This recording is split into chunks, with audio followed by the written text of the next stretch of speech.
All right, hey there folks, how you doing today? Hope all is going well for you. Today we are going to be talking about an old friend, somebody that we've talked about quite a bit here on this channel, the Taurus GX4. Now I know we've beaten a dead horse with some of the review videos that we've done with this pistol, but what we're going to be doing here today is wrapping up kind of a best of, a highlights reel, if you will, of things that we've done with this pistol, and why I think it is one of the very best options available for a Micro 9. Now, before we get any deeper into this, as I always like to show folks, this is a safe and empty weapon. I do not have any loose ammunition in the immediate workspace here. For now, no, the pistol is safe and empty. So I purchased this pistol just about 1 year ago exactly. They were brand new on the market, and I had to pay a premium to get it. I purchased it. It was not given to me. It was not consigned to me. Nobody told me to take this pistol and make it into something more than what it was for the purpose of selling pistols to other folks. I purchased this pistol because I was happy to see what Taurus had done with the G3 line of pistols. I was really hoping to see the new GX4 pistol as being a bona fide contender to the likes of the SIG P365 and the Springfield Hellcat.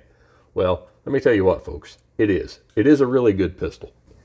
And if you're just now tuning in and you haven't seen some of the other work that we've done on this pistol, I'll invite you to scroll down below and check out any of these videos kind of documenting the rigorous pursuit of functionality testing that we have done with this pistol. So if you're not real familiar with the Taurus GX4, let me give you a little bit of history of what it is and how it relates to other pistols in this category. Speaking of Micro 9 pistols of the modern era, say 2017 and above, such as the Taurus GX4, what I'm talking about specifically is 9mm micro compact pistols with a capacity of at least 10+1 rounds. This particular pistol holds 11+1 rounds with the flush fit magazine. Now keep in mind, folks, when you're dealing with such a small gun with such a small footprint, you'll see that you're giving up some real estate in the I can hold on to this thing department. So for those folks with larger than average paws, such as myself, it can be difficult to shoot a pistol like this, and it really does take some practice to become proficient with such a small platform. So for those of you who cannot live with a 2-finger hold on a pistol of this size, Taurus does make a 13+1 round magazine that gives you a place to land that pinky finger. Now that does come at a cost in the concealability department because, as we all know, the heel of the pistol is usually the area that is going to print. Taurus also makes a pinky extension base plate for their 11-round magazine, which, as I illustrated in this video, really hoping that all of the accessories that I purchased from shoptaurus.com would be spot on perfect for me. They were not. I'll cover that right now. The first one that I'll point out to you is the pinky extension base plate for the standard magazine. This is a $5 option from shoptaurus.com. It's really not a full pinky extension. It's barely long enough for me to get my finger on, and when I make a grip, my pinky finger has a tendency to want to slip off of the end. As another option, Lakeline LLC developed a finger extension base plate for the Taurus GX4, which provides somebody with hands the size of mine a good and solid 3-finger contact without adding any dimension to the heel area of the pistol. Now this comes at a significant cost. That's because these things are expensive. I think when I bought this one, which was nearly a year ago, I paid about $17 for it. I can't imagine they've gotten any cheaper since then, but you'd have to look on their website to find out. Concerning Lakeline LLC accessories for the Taurus GX4, I had also purchased their 15-round magazine extension and did a couple of videos on that one. All I've got to say for that one, I was less than impressed. Mine failed. It suffered a catastrophic failure. I was able to replicate that for a follow-up video. Lakeline LLC was not real happy that I produced that content. They wished I would have sent it to them for R&D. I did speak to Al Lawrence about that product. He assured me that it must have been an exception because the rule is they work very well. He even indicated to me in an email that they had conducted the very same twisting test on that magazine extension that I did in front of you on camera. Pay close attention.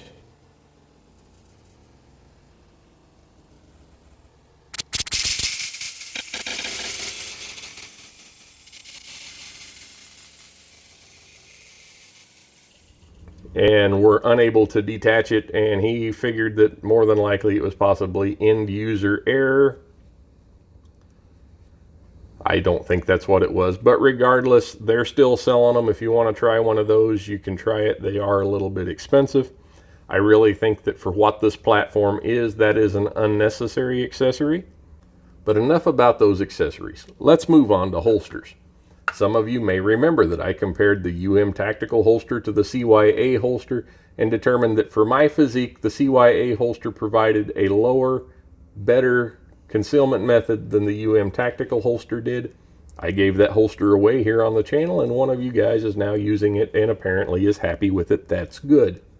I had posted a survey a month or so ago. I don't remember. It'll show on there when I had posted it, where I asked you guys what kind of problems you were having with your Taurus GX4s. It looked like in that survey that about 94% of the respondents had pistols that work the way they're supposed to. If you remember back to the very early days of our testing with the Taurus GX4, we took it out to the range. Magazine full of these lead hand loads through this Taurus to see how it does.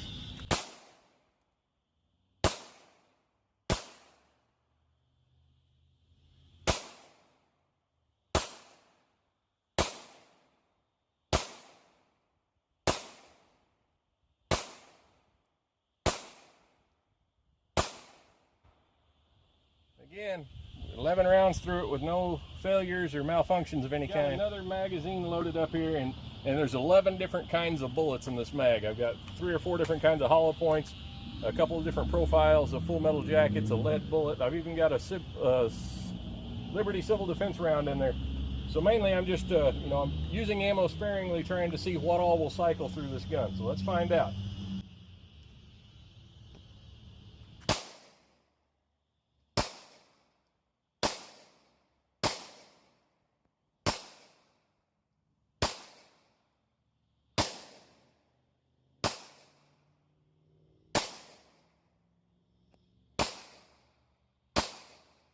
So you may remember in the early days of our testing with the Taurus GX4, we took it to the range and we fed it a variety of ammunition, including some absolute garbage hand loads and a bunch of steel case stuff, and it performed flawlessly. To date, I have at least, I don't know, I'd say a conservative number would be 17 or 1800 rounds. I have fired this pistol more than anything else in the past year. I have never, not even one time, had an issue with this pistol. I understand that doesn't mean that's going to be the case for everybody. Concerning the safety issues that were brought up with this pistol early on, there was a gentleman who had posted a video saying that he had pulled the trigger, it didn't go off, he went to tuck it into his appendix inside the waistband holster, and just about took himself out of the gene pool with it. That gentleman has since removed that video from the internet. I don't know why, but it's not there anymore. And on the video that we did here on this channel, referencing those safety concerns, Back to Taurus. I had mentioned I'm not saying it didn't happen. I'm going to go so far as to say maybe it did happen. But I am going to defend the position of the pistol, the Taurus GX4. I've heard. And I stand by that today. There is a very real possibility that his pistol did have an issue. I had a couple of my viewers that have commented that they had pistols that had dead triggers, or triggers that didn't reset properly. And from what I've gathered from those viewers, Taurus was quick to fix them. Taurus acknowledges that they have an issue with the triggers on some of the early GX4s. Folks, there are countless quality firearms on the market today that had issues in early production, or that still have the occasional hiccup. Any machine, be it a gun, be it an automobile, or whatever it may be, being by definition mechanical, are prone to mechanical failures. That's why it's real important that you take your gun out and practice with it regularly to make sure that you are confident with what you're carrying to protect your person with.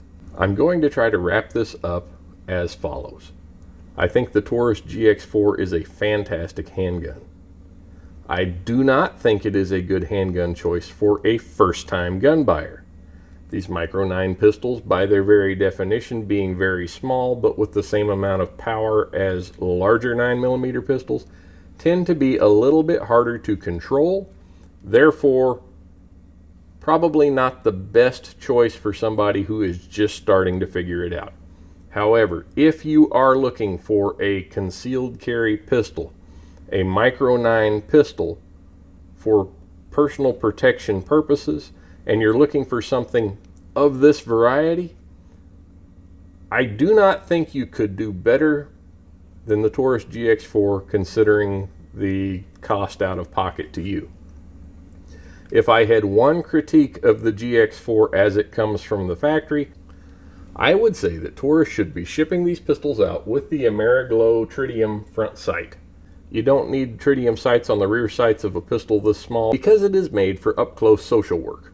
I think that the majority of people purchasing this pistol are purchasing it with the intent to carry, and I think if you are carrying a pistol, you cannot always rely on ideal conditions. It might be dark when you need it. You need to be able to see what you're aiming at. So that would be my biggest critique of the GX4. It should come from the factory with the tritium front sight. Concerning the magazines, again, I think for what it is, a pistol like this was actually intended to be carried with a flush fit magazine to maintain the small and sleek profile. I think if you're going to be carrying it around with an extended magazine, there's potentially better choices on the market in larger pistols where you could maybe have a little extra barrel length, a little extra weight, something's a little easier to shoot, but to each their own. These are my opinions only. If I had to assign a numerical score for the Taurus GX4 as an overall value, I would give it a 9 out of 10. It's not perfect, nothing is, but for what it is a really good pistol. I hope you enjoy this little summary of the year's worth of testing that we have done on the Taurus GX4.